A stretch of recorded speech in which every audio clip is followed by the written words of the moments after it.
அன்பு விவசாயிகளே, நம்ம வெங்காயம் வச்சு டிசம்பர் 23, 24 அந்த ரேஞ்சில் வெங்காயம் வச்சோம். இன்றைக்கி கிட்டத்தட்ட ஒரு 14 நாள் பக்கம் ஆயிடுச்சு. டிசம்பரில் ஒரு 7-8 நாள், இதில் ஒரு 5-13 நாள், 14 நாள் ஆயிடுச்சு. வெங்காயம் நம்ம கரணை செடியை அறுத்து விட்டு கருணக்கிழங்கு அடியில் இருக்குது.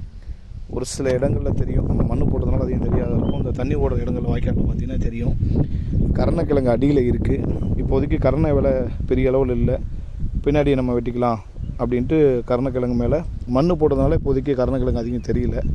மண் போட்டு வச்சுருக்கோம். அது நீங்கள் ஒரு சில இடங்களில் பார்த்தீங்கன்னா தெரியும். இங்கே மலை பக்கத்தில் நம்ம காடு பார்த்திங்கன்னா தெரியும். பக்கத்தில் தான் முருகமலைன்னு சொல்லக்கூடியது, இந்த பெருமாமலைன்னு சொல்லக்கூடியது பக்கத்துலேயே இருக்கிறதுனால மயில் நம்ம காட்டில் கொஞ்சம் அதிகமாக இருக்கும். இதை பார்த்தீங்கன்னா நிறைய கடிச்சிருக்கிறத பார்த்துருப்பீங்க. நம்ம எல்லாம் முயல் இந்த மாதிரி வேறு எதுவும் நினைப்போம், இல்லை இது மயில். இதை நான் கொஞ்சம் முன்னாடியே பார்க்காத விட்டேன். முன்னாடியே பார்த்துங்கன்னா ஓரமாக இந்த பெண்டால் அந்த பருப்பனை பாச வரப்பில் மட்டும் நம்ம அடித்தோம் அப்படின்னாவே அந்த வாடகைக்கு ஒரு 2-3 நாள், 4 நாள் 5 நாள் வராது, திரும்ப வரும். 4 நாளைக்கு இருக்க வரப்பில் மட்டும் கொடுத்துக்கலாம். வயல் பகுதியில் நம்ம அடிக்கடி கொடுக்க முடியாது. குரோத் வந்து பார்த்திங்கன்னா நல்லாவே இருக்குது. இந்த வயலில் பார்த்திங்கன்னா கொஞ்சம் களை நமக்கு பெருசாக தொந்தரவு இருக்காது. அது காரணம் என்னென்னு பார்த்திங்கன்னா, நம்ம களைக்கொல்லி வெங்காயம் வச்சு அடுத்த நாளே கொடுத்தோம். எல்லாருமே அடியில் கருணக்கிழங்கு இருக்கையில் களைக்கொல்லி கொடுக்கலாமா கொடுக்க முடியாதுன்னு நிறைய பேர் நினச்சிட்டு இருப்பாங்க. கண்டிப்பாக களைக்கொல்லி கொடுக்கலாம், கருணக்கிழங்கை பாதிக்காது. நீங்கள் பார்த்தீங்கன்னாவே நல்லாவே தெரியும். கோரை தான் ஏதோ ஒரு சில இடங்களில் பார்த்தீங்கன்னா கோரை இருக்கும். அது வந்து நம்ம மருந்து அடித்ததுக்கு அப்புறம் முளைச்ச கோரை தான் இருக்கும். அதுக்கு முன்னாடி இருக்கிற கோரை எல்லாமே வந்து பார்த்திங்கன்னா செத்து போயிருக்கும். இங்கே பாருங்கன்னா தெரியும், இந்த இடத்துல இருக்க கோரை கருவி இருக்கும். மருந்தடிச்சதுக்கு அப்புறம் முளைச்ச கோரை இருக்கும். அதை நம்ம கண்ட்ரோல் பண்ண முடியாது.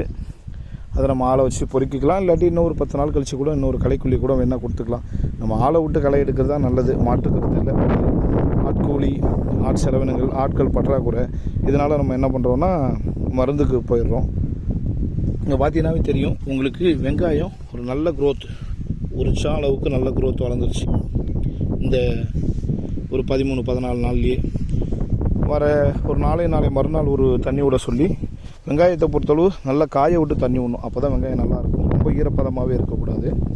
ஒரு 7 நாள் எங்கள் மண்ணை பொறுத்தளவு கருமண்ணை பொறுத்தளவு குறைஞ்சபட்சம் 7 நாளைக்கு இருக்குது. நம்ம தண்ணி விட்டோம்னா ஈரம் கோத்துக்கிட்டே இருக்கும், நல்லா இருக்காது. கொஞ்சம் அடியில் அழுகல் வர ஆரம்பிக்கும். ஓரம் மரங்களில் பார்த்திங்கன்னா அந்த மயில் கொஞ்சம் அதிகமாக கொத்திருக்கு. நாளைக்கே அந்த மருந்தை கொடுத்துருவோம்.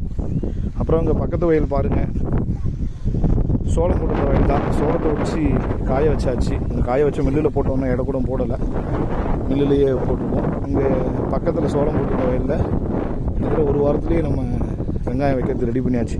குயிக்காக வச்சா தான் நல்ல ஈல்டு கிடைக்கும், நல்ல விலையும் கிடைக்கும். அதனால் ஒரு 115 நாள்லேயே சோளத்தை ஒடிச்சாச்சு.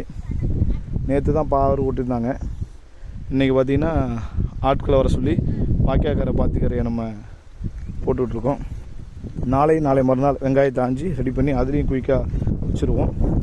மேற்கண்ட வீடியோக்களில் நம்ம என்ன மருந்து அடிக்கிறதுன்னு, வெங்காயத்துக்கு என்ன மருந்து அடிக்கிறதுன்னு நம்ம பார்க்கலாம். அதனால் கரணை வச்சுருந்தா களைக்கொல்லி பயன்படுத்தக்கூடாதுன்னு அப்படி கிடையாது. அடியில் கிழங்கு உள்ளே தான் இருக்குது. நம்ம களைக்கொல்லி பயன்படுத்துறதுனால எந்த ஒரு பாதிப்புமே ஏற்படாது. நீங்கள் பார்த்தீங்கன்னா தெரியும், நாங்கள் களைக்கொல்லி பயன்படுத்தலை அப்படின்னா கண்டிப்பாக அந்த 15 நாளில் எவ்வளோ புல் இருக்கும், கருமண் நிறைய புல் இருக்கும். களைக்கொல்லி பயன்படுத்துறதுனால புல்லு பார்த்திங்கன்னா நல்லாவே கண்ட்ரோல் ஆகிருக்கு. அனைத்து விவசாயிகளுக்கும் நன்றி. மேற்கொண்டு நம்ம வெங்காயத்துக்கு மேலே என்ன மருந்து அடிக்கிறோன்னு பின்னாடி பார்க்கலாம்.